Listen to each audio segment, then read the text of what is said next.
Intinya di beberapa malam tuh jadi si istri saya mimpinya didatengin sama si ibu-ibu itu, dalam artian dia minta maaf di mimpi, minta maaf. Cuman kalau misalkan di keseharian walaupun ketemu dia pasti belok kiri menghindar.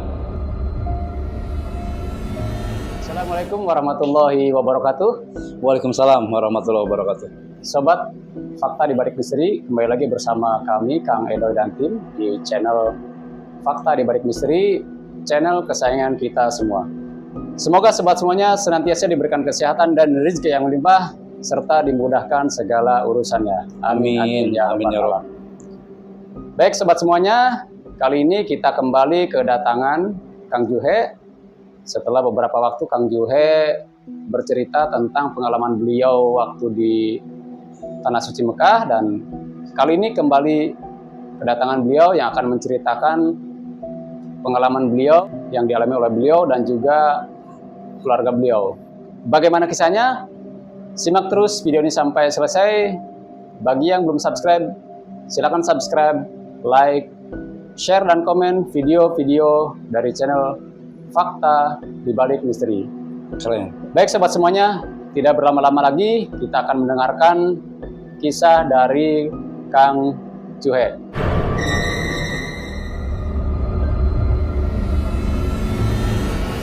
Oke, assalamualaikum warahmatullahi wabarakatuh. Selamat sore ya teman-teman. Sedikit saya ingin berbagi cerita. Jadi terkait pengalaman hidup lah, yang namanya orang mungkin tiap pribadi, tiap individunya punya cerita masing-masing. Saya ingin berbagi ke teman-teman, ada sedikit cerita ya. Jadi ini kejadian kurang lebih tahun 2022. Jadi begini, istri saya kehilangan perhiasan. Jadi itu kejadian kurang lebih di awal 2022, kurang lebih di Januari pertengahan. Sebelum melanjutkan cerita, silahkan Sobat Fakta di Balik Misteri, bisa like dulu videonya dan share ke seluruh media sosial Sobat semuanya, subscribe untuk berlangganan, dan nyalakan lonceng notifikasinya, untuk mendapatkan pemberitahuan terbaru dari channel ini. Terima kasih yang sudah mendukung. Mari kita lanjutkan jalan ceritanya. Jadi pada saat ada tes untuk masuk pondok pesantren ya, anak saya untuk masuk pondok pesantren kebetulan berminat sekali malah. Terus kami sebagai orang tuanya sangat mendukung.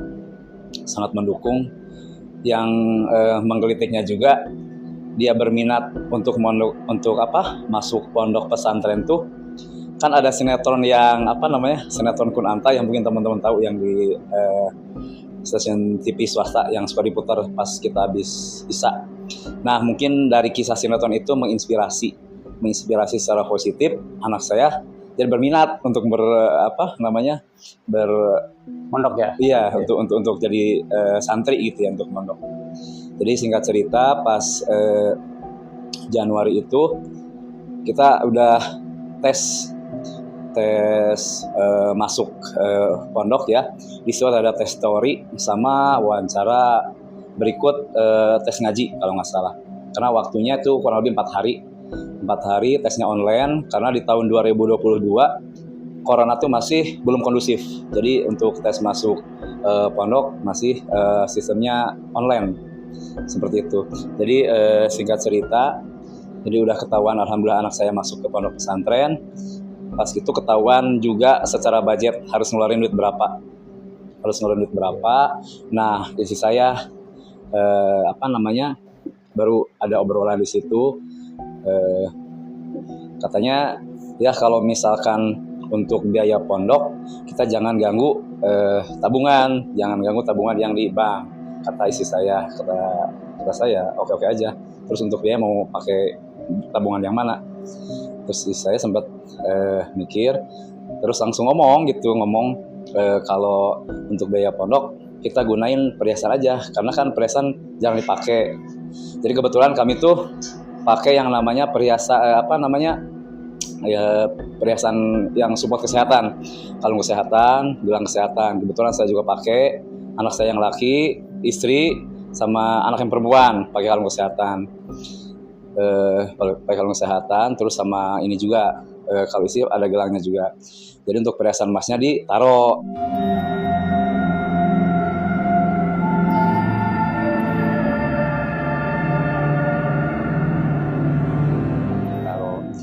Nah pas kondisinya itu saya masuk ke kerja pagi, pas jam berapa tuh, jam 11 setengah 12, dia nelpon kalau perhiasannya hilang gitu kan, perhiasan hilang. Saya sempat kaget juga, perhiasan yang mana kata saya. Pas itu saya nggak begitu langsung percaya, minta supaya dicek lagi naruhnya di mana, jangan lupa apa ketinggalan di Kuningan kan, karena kita bukan warawiri juga ya, setahun bisa 4-5 kali kalau misalkan pulang ke Kuningan pengen ketemu orang tua. Jadi takutnya di tas ketinggalan di Kuningan. Jadi pas saya ditelepon, saya ngajarin seperti itu, minta dicari dulu, terus nelpon ke si nih yang di Kuningan, coba konfirmasi barangkali di kamar ada tas yang ketinggalan. Nah jam setengah satuan, jam 1 kurang lah kita pas habis istirahat makan udah ngasih tahu, ternyata emang nggak ketemu di kamar, di tas dicari nggak ketemu, di rumah juga konfirmasi ke si abah, ke si Mih ya, kalau mudik ke rumah orang tua katanya nggak ada. Berarti kejadian itu pada siang hari ya Kang Juhe ya? Kejadian itu emang pas ngehnya kita istri saya mau ngecek perhiasan. Perhiasan mau dijual gitu kan, mau dijual. Jadi untuk biaya anak saya mondok gitu, biar tabungan jangan diganggu itu. Kalau misalkan emas biasanya per tahunnya kan ada itunya ya, nilai lebihnya ya kalau kita jual per tahunnya, karena sifatnya simpanan, investasi gitulah, investasi jangka pendek, ada nilai lebihnya tiap tahunnya betul. Nah pas itu saya juga sempat mikir-mikir, jangan-jangan naruhnya lupa apa di mana gitu. Tapi pas saya pulang juga sempat nyari ada di mana, di lemari kah apa di mana, tapi kekeh istri saya kalau misalnya perhiasan itu nggak di lemari. Jadi sebelum masuk kamar, pintu kamar ada dinding ya penyekat ruang tamu sama kamar. Jadi arahnya sebelum masuk pintu kamar. Jadi si tas di situ isinya dompet, baru dalam dompet itu perhiasan yang dibilang hilang ya, emang saya nggak ketemu. Terus saya juga bukannya membanggakan istri saya, emang secara dia ingatnya cukup bagus, dia ingatnya nggak pelupa gitu, dia ingatnya cukup bagus. Jadi kalau misalkan sesuatu tuh ingat, apalagi kalau misalkan dendam ke seseorang pasti ingat terus gitu. Nah pas saya cari sehari, 2 hari, seminggu tetap nggak ketemu. Istri saya tetap bersikeras kalau si perhiasan itu tuh disimpan di tas yang di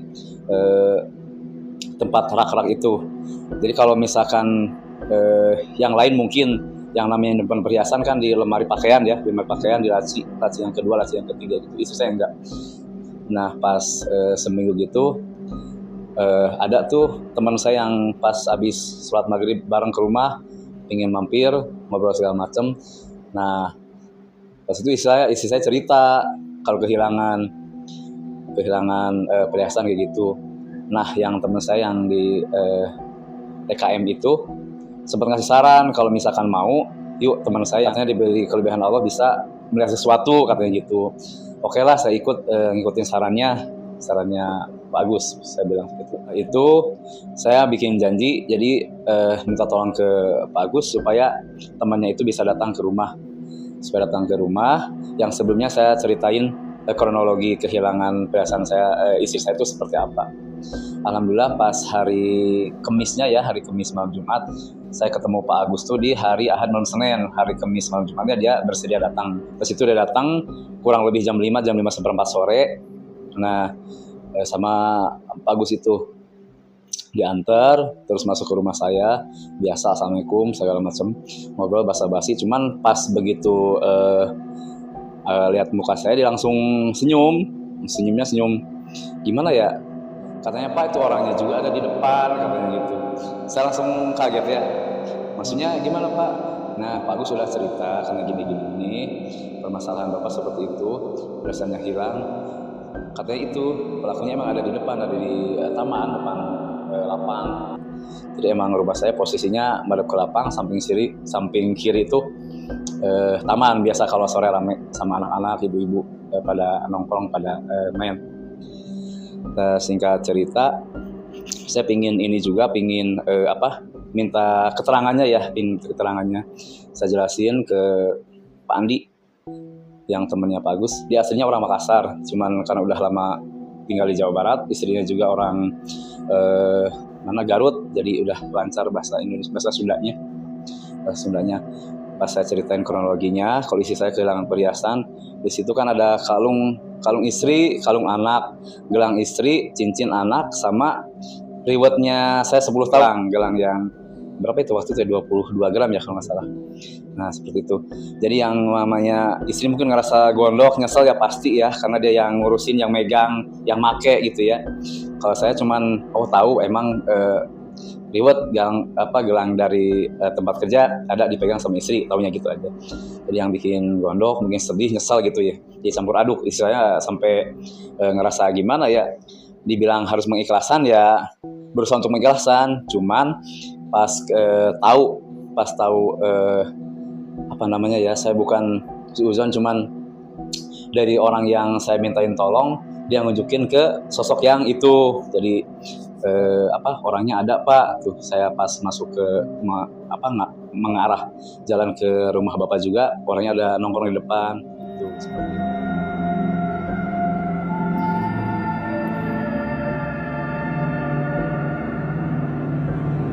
Akhirnya dia nawarin, mau saya konfirmasi Pak, kalau misalkan Bapak mau nanya-nanya, nanti saya sendiri yang sebagai mediatornya.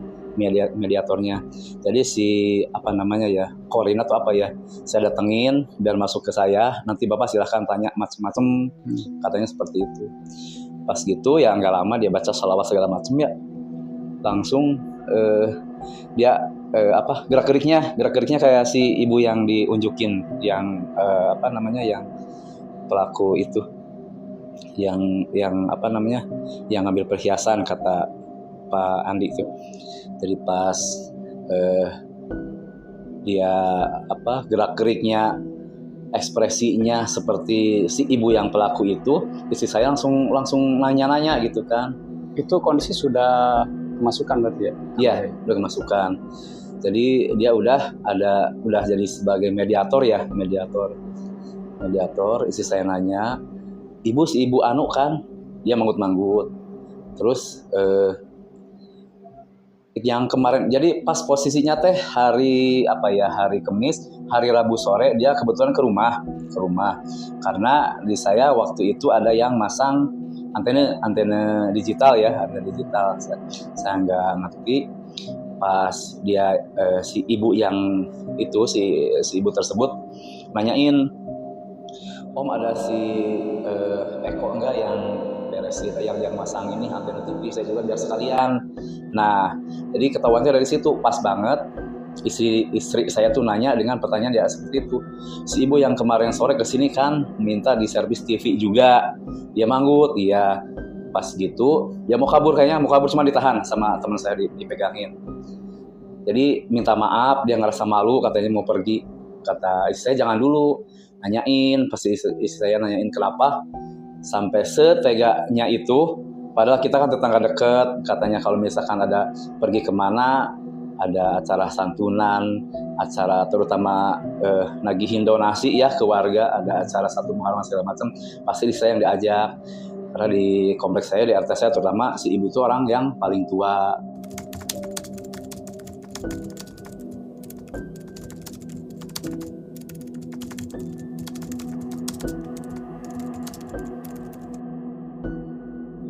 Lah, pas sama istri ditanya kenapa seteganya ngelakuin itu, karena dia ngejawabnya butuh duit, rasanya butuh duit, terus minta maaf. Udah sampai itu aja. Jadi cukup si Pak Andi itu jadi mediator, langsung keluar dari ininya. Mungkin saya kurang paham ngejelasin seperti apa. Dia langsung sadarkan diri, kayak kecapean ternyata ya, kayak kecapean. Terus dia langsung nanya balik, gimana Pak? orangnya. Saya ya itu kasih tahu orangnya seperti yang si bapak unjukin pas si bapak berangkat ke rumah saya, orangnya itu, cara duduknya, ngomongnya, minta maafnya kayak gitu. Jadi ke istri saya minta maaf dengan alasan itu. Jadi pas ditanyain juga kejadiannya bukan Januari, ternyata 2-3 bulan ke belakang gitu. Jadi itu yang pertama. Terus Pak Andi yang saya tanyain itu ngejelasin kalau misalkan yang pelaku itu bukan sekali 2 kali masuk rumah. Terus si ibu itu bukan semata-mata dia polosan, dia punya apa gitu, bisa bisa beraksi tuh tenang, yang di rumah juga nggak bakal gimana ya, dia nggak bakal yang lagi tidur dia nggak bakal ganggu gitu ya, nggak bakal terusik gitu ya, dia bakal terusik. Jadi pelakunya tuh dia yang beraksi, di luar tuh ada yang jagain katanya seperti itu. Terus masuk ke rumah saya teh 2-3 kali. Jadi emang naro perhiasan bukan di kamar, jadi ketemu. Terus si ininya rapi, si bekas dia masuk nyari barang tuh rapi. Makanya karena rapihnya itu saya curiganya teh ada sesuatu, apakah sama tuyul gitu kan, udah bikin macam-macam. Anak saya juga ketawa aja, masa ada tuyul pakai perhiasan, kata anak saya. Nah, karena sebelumnya saya pernah hilang yang namanya duit 10-20 gitu kan, 20-20 ceban. Saya masukin ke celengan yang ayam-ayaman, masukin ke situ. Pas berapa lama ada yang heboh kehilangan duit, katanya di blok RT 1 RT 2 kayak tuyul kayak gitu segala macam. Saya nggak percaya yang namanya kayak gituan ya, tuyul kayak apa. Jadi pas ngehnya tuh istri saya kalau belanja pasti ceritanya itu aja. Jadi saya mengundang penasaran. Coba tuh Bu, kata saya, kalau misalkan di RT 1 RT 2 ada yang kehilangan duit, karena yang dibilang tuyul, coba celengan dibongkar. Nah, pasti dipecahin sama anak saya karena kan belum berangkat, yang laki dipecahin. Ternyata benar, saya kalau nggak salah ada total berapa ya, ada 2 jutaan mungkin saya ingatnya teh disimpan, nanti kalau misalkan lebaran nukernya sedikit lah, karena ada duit baru, udah cukup, itu udah lumayan gitu ya. Nah, saya hilang baru situ, oh iya jangan ya gitu, hilang. Jadi di situ tinggal nyisa duit 2000-an yang lecek sama uang mainan yang Barbie ya. Saya nanya sampai ke anak saya yang perempuan, katanya enggak pernah main gituan, kan taruh di atas, dia mah nggak nyampe. Nah gitu.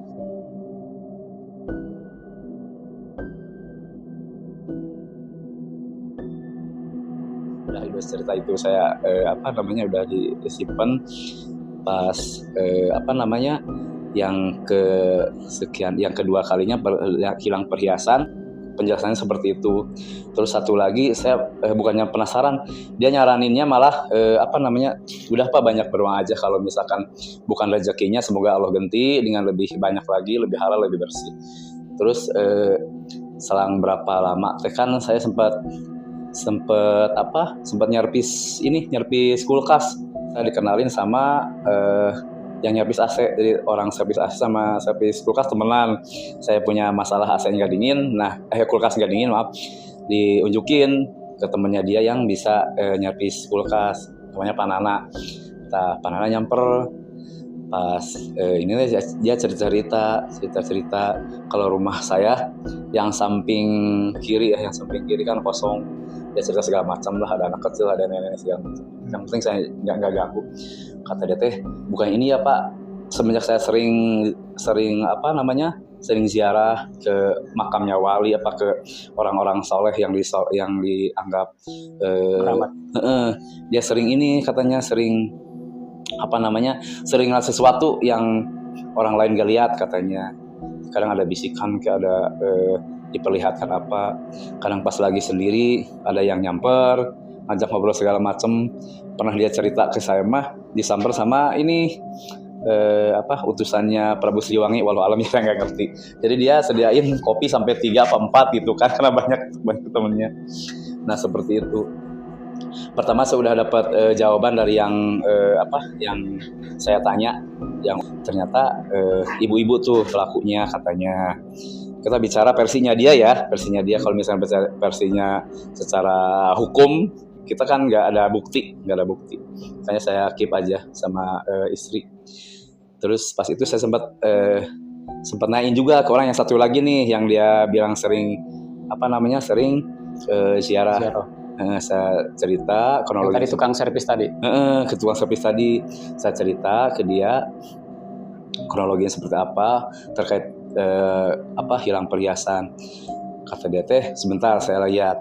Itu langsung dapat jawaban. Jadi si pelakunya teh ibu-ibu, kadang dibantu sama perempuan yang belum tua, kata dia tuh sama-sama perempuan. Kadang 3, kata dia pas untuk ngelakuin aksinya teh. Kadang 2, kadang 3. Yang 3 orang, satunya orangnya gemuk katanya, semua ibu-ibu. Tapi tetap yang masuk mah yang orang paling tua, katanya masuk ke rumah tuh. Malah lucunya teh pernah masuk teh jam 2, jam setengah 3 siang. Mungkin istri saya lagi pada tidur siang. Anak saya yang sekolah kan pulang jam 4, jadi masih di sekolah. Terus saya kondisi masuk pagi mungkin. Ada juga pas malam minggu katanya. Malam minggu saya sering sih enggak, kalau misalkan malam minggu tuh libur ke Masjid Agung, rumah kosong berarti kan, rumah kosong, pulang habis sisa jam 8, setengah 9 gitu. Lah itu kejadiannya. Jadi yang dibilang 4 potong perhiasan teh ya pelakunya itu, cuman nggak satu waktu, nggak satu kali. Nah dia ngasih penjelasannya seperti ini, jadi lebih spesifik. Orangnya ibu-ibu, pelakunya yang lebih tua, kadang dibantu 2-3 orang ya, berarti melakukan aksinya bisa sampai 3 orang. Cuman nggak satu hari, nggak satu kali sekaligus, 2-3 kali, sama kayak penjelasan yang pertama. Terus ini dia ngasih tahu rumahnya tuh yang sebelah utara dari rumah saya, dia ngasih tahu seperti itu. Jadi sama dia juga malah dia nyaranin coba baca ini Pak, sholawat nariyah, yang Allahumma sholli sholatan milata wa salim salaman taman dan seterusnya. Nah, jadi bacain coba seminggu, kalau bisa ya setelah sholat malam, kata dia. Nah saya sama istri tuh ngikutin karena padahal secara pertama udah dapat jawaban. Saya pengen yakin nih, nanya lagi ke orang yang beda gitu kan. Ternyata jawabannya sama. Jadi pelakunya ya ibu-ibu, orang sebelah kiri rumah, terus orang yang paling tua gitu. Nah pas malam pertama saya mau sholat tahajud, padahal di rumah tuh, masih di rumah. Waktu malam Senin kita tahajud di rumah. Saya ngerasanya ada ketakutan sampai merinding. Saya biasanya sholat tuh di kamar kecil, kamar yang satunya. Itu karena merinding, habis wudu merinding, nengok ke tangga ke atas juga nggak berani, nggak tahu mungkin dari saya karena punya niat minta dibukakan Allah, siapa sih yang yang ngambil gitu ya, siapa sih yang ngambil minta dibukakan. Itu malam pertama. Pas saya ke istri juga sama, saya habis sholat, istri saya bangunin, terus ini yang ngerasain gitu, kok nggak kayak biasanya. Jadi mau sholat yang ngambil mukena aja takut. Terus biasa kalau istri tetap di sholat di kamar yang gede, kalau saya di kamar yang kecil karena lebih leluasa. Kamar yang satunya itu saya nggak berani di kamar, langsung di ruang TV, di ruang TV. Istri saya minta ditungguin, mau sholat ditungguin. Saya sembari nungguin, baca sholawat nariyah. Pas besoknya kedua, ketiga. Yang ketiga pas saya sip malam, habis makan jam 3:30, saya ikut sholat tahajud, hajat, baca sholawat. Pas mau nunggu subuh, kan ketiduran, emang sembari tiduran walaupun gak tidurnya. Jadi mimpinya kayak gitu. Ada di pertunjukannya tuh, ada rumah yang warna telur asin, ada burung-burung. Terus si ibu-ibu keluar masuk lagi, kayak gitu, keluar masuk lagi. Nah pas saya tanyain ya itu jawabannya, pas saya konfirmasi ke yang saya tanya yang kedua. Kalau istri saya mimpinya berturut-turut, hari malam kedua, ketiga, sampai kan disaranin seminggu, di ketiga keempat yang mimpi yang terakhirnya gitu. Jadi intinya kalau istri saya pelakunya emang dipertontonkan mungkin ya sama Allah dalam mimpi Allah alam, dipertontonkan mukanya jelas, terus minta maaf karena alasan ekonomi. Jadi intinya istri saya dalam mimpi udah datang ke rumah aja minta maaf, kalau misal masih di Pegadaian, hayu kita kita tebus. Kalau misalnya udah dijual, toko yang mana mudah-mudahan masih rezeki saya gitu di mimpi. Tapi tetap minta maaf dalam mimpinya. Seperti itu. Jadi intinya di beberapa malam tuh, jadi si istri saya mimpinya didatengin sama si ibu-ibu itu. Dalam artian dia minta maaf, di mimpi minta maaf. Cuman kalau misalkan di keseharian walaupun ketemu, dia pasti belok kiri, menghindar ketemu. Jadi kelakuan yang seperti itu dia mencolok banget pas ada orang yang datang ke rumah yang membuka yang membuka aura kalau misalkan si ibu itu sebagai pelakunya gitu. Nah, pas kejadian itu biasanya tetap ke rumah kan, Pak minta jambu saya macam gitu kan, saya kalau di komplek. Nah, semenjak si bapak yang pertama ke rumah nunjukin kalau misal pelakunya ada di depan, dia pelakunya udah nggak ada komunikasi, nggak ada say hey, biasa kan nanya segala macam dia enggak. Terutama kalau misalnya lihat istri saya, dia mau keluar pasti masuk lagi gitu, masuk lagi. Jadi mungkin secara itu ya Allah menunjukkan. Oh iya, tambah satu lagi tuh yang waktu acara dia mau nagihin, karena seorang tuh kan dipegang omongannya karena jujur. Pertamanya si ibu itu kan nagihin iuran keamanan sama sampah ya, keamanan sama sampah. Pas sekalinya ke rumah lihat fitting yang ada itunya, yang ada sensor cahaya ya. Jadi kalau misalnya siang dia lampu otomatis mati. Dia nanyain kalau misalkan apa katanya, CCTV atau bukan. Saya bilang bukan, karena saya sering pulang malam, istri kadang ada di Kuningan, ya udah lampu saya nyalain. Cuman untuk sensor cahaya siang lampu otomatis mati. Saya bilang seperti itu. Dia nanyain itu, cuma bilang oh aja seperti itu. Jadi intinya mungkin barang atau perhiasan yang bukan rezekinya lagi, mungkin ya udah rezekinya lagi, ya Allah ambil dengan caranya seperti apa. Cuman walau alam Allah menunjukkan siapa pelakunya.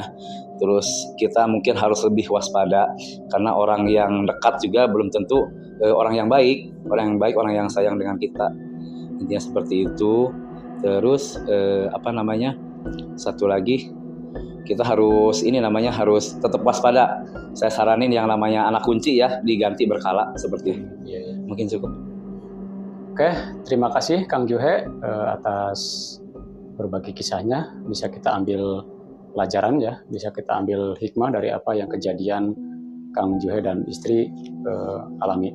Nah, berarti sampai sekarang orang tersebut masih ada tinggal di perumahan tersebut? Orang yang masih ada. Maaf ya, jadi secara ekonomi makin menunjukkan dia orang yang sangat membutuhkan gitu, Terus kata istri juga kalau di acara yasinan kan selalu ya yang namanya ibu-ibu. Jadi makin menjauh dari yang lain, makin menjauh. Jadi kayak menjaga jarak dengan sendirinya, kata istri saya. Ya. Baik Kang Juhe, terima kasih banyak sudah hadir bersama kami, Kang Edoy dan tim. Mudah-mudahan perhiasan yang hilang tadi Allah ganti dengan rezeki yang lebih banyak. Amin. Dan mudah-mudahan orang tersebut yang mungkin masih praduga karena memang tidak punya bukti. Karena kita nggak ada bukti, nggak ada CCTV kan, nggak ada bukti, nggak ada saksi itu. Mudah-mudahan kalau memang betul orang tersebut yang melakukan, mudah-mudahan Allah segera beri kesadaran dan hidayah. Oke, terima kasih Kang Juhe atas kehadirannya. Mudah-mudahan Allah senantiasa memberikan kesehatan dan rezeki yang berlimpah serta dimudahkan segala urusannya Kang Juhe dan keluarga. Amin. Terima kasih. Sampai jumpa kembali dengan Kang Edo dan tim. Assalamualaikum warahmatullahi wabarakatuh. Waalaikumsalam warahmatullahi wabarakatuh.